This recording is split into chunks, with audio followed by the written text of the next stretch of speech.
Hola a todos, todes y todas. Bienvenidos a Voces Libres, un espacio donde hablamos sin filtro, nos quitamos máscaras y tenemos encuentros reales. Comencemos. Hola, bienvenidos a nuestro primer podcast. En este episodio vamos a tratar un tema demasiado importante para la sociedad, que si bien se ha vuelto tendencia, este tema nos implica a todas y todos y debemos conocerlo, reflexionar y ver qué podemos hacer. Para empezar, definamos violencia. La violencia es el uso intencional de la fuerza física o poder sobre una persona, un grupo o hacia uno mismo, con la probabilidad de causar lesiones, la muerte o daños psicológicos e incluso la privación de derechos y libertades. Y género son los roles, características y oportunidades designados por la sociedad que se consideran correctos hacia mujeres y hombres. Dicho esto, la violencia de género es aquella que se ejerce hacia una persona por su identidad de género, principalmente hacia las mujeres. Esto no quiere decir que los hombres no sufran violencia, claro que sí lo sufren. También los grupos vulnerables como los LGBT. Aquí los derechos humanos buscan garantizar libertades e igualdades para todo tipo de sociedad, todo tipo de persona y todo tipo de individuo. Se basa en estructuras patriarcales y desigualdades a través de la historia.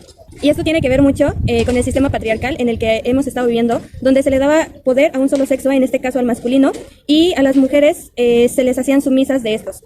También a los estereotipos que se nos imponen desde antes de nacer o desde que somos niños. Por ejemplo, a los niños se les da juguetes como carros, pistolas, balones, mientras que a las mujeres se les dan muñecos, juegos de cocina. Entonces esto lleva un mensaje de que las mujeres deben adaptarse a hacer los labores del hogar, a cuidar a los hijos, mientras que los hombres tienen más libertad, tienen más poder, dinero, etc.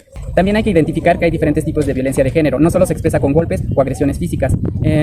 Alguna de ellas es la violencia física, cuando se utiliza la fuerza para causar daño corporal. Otra es la violencia económica, ocurre cuando se controla el dinero o se impide que las personas trabajen o estudien.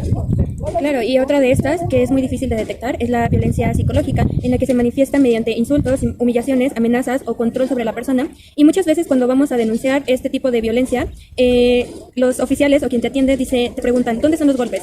Y entonces, pues como no llevas golpes, pues te dicen, no, pues eso no es violencia, váyase a arreglarlo con la persona que la violentó de esa forma. Por otra parte, también tenemos el tipo de violencia sexual, que es cuando se obliga o se presiona a alguien a mantener relaciones o actos sexuales sin su consentimiento.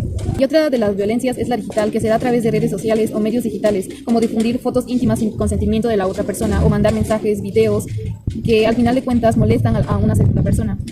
Un caso en particular sobre la violencia digital es cómo se promulgó la ley Olimpia en México. En este caso, Olimpia es una chica que luchó por sus derechos, ya que no eran reconocidos en ese entonces.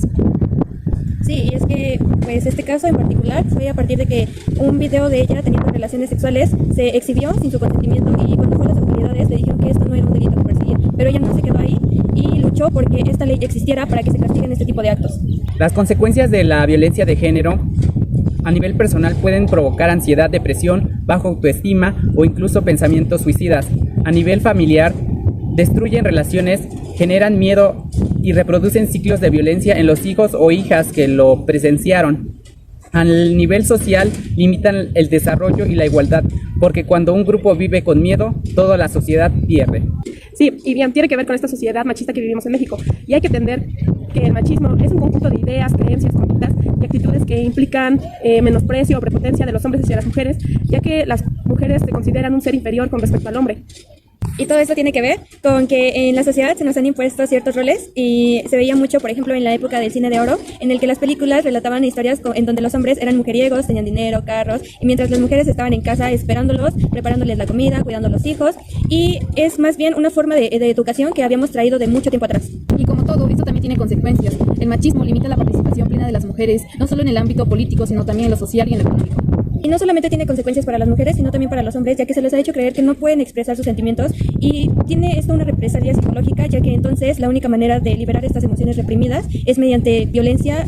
Un ejemplo común de machismo es cuando se dice que los hombres no lloran porque eso es de mujeres, o cuando se piensa que las tareas del hogar solo son para responsabilidades de las mujeres. Este tipo de ideas parecen pequeñas, pero refuerzan la desigualdad y normalizan la violencia simbólica. Bueno, y después de abordar todo este tema, aquí la pregunta es, ¿qué podemos hacer para combatir la violencia de género? Número 1. Implementar programas de formación a profesionales que trabajan con víctimas. Otra de las estrategias podría ser implementar políticas normativas para que las autoridades, cuando les llegue un caso de violencia de género, no exista la impunidad y este pueda atenderse de manera correcta. Siguiente estrategia: crear espacios de diálogo abiertos y honestos para combatir y discutir el tema.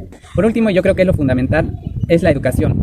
Educar desde casa, en las escuelas y en los medios para que entendamos que todas las personas merecemos respeto, sin importar nuestro género, orientación o apariencia. Debemos enseñar que los roles de género no nos definen, que tanto hombres como mujeres podemos sentir cuidar, trabajar y decidir. Solo con educación y empatía podemos construir una sociedad más justa y libre de violencia. Bueno, y esto ha sido todo. Espero les haya gustado el episodio. Gracias. ¿Te puedo hacer una pregunta? Sí. ¿Cómo se pueden promover espacios libres de violencia dentro de la UAM?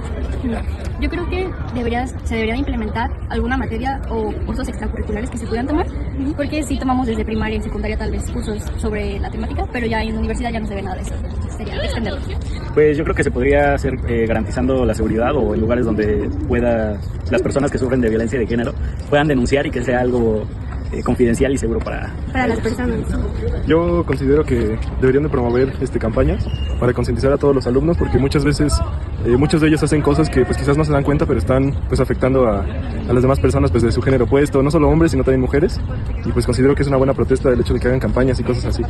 Pueden hacer por medio de un programa de cumplimiento en el cual señalen la responsabilidad de la universidad conforme manuales, políticas de inclusión, políticas antiviolencia de género y dando una política de conciencia tanto a los maestros como a todos los alumnos.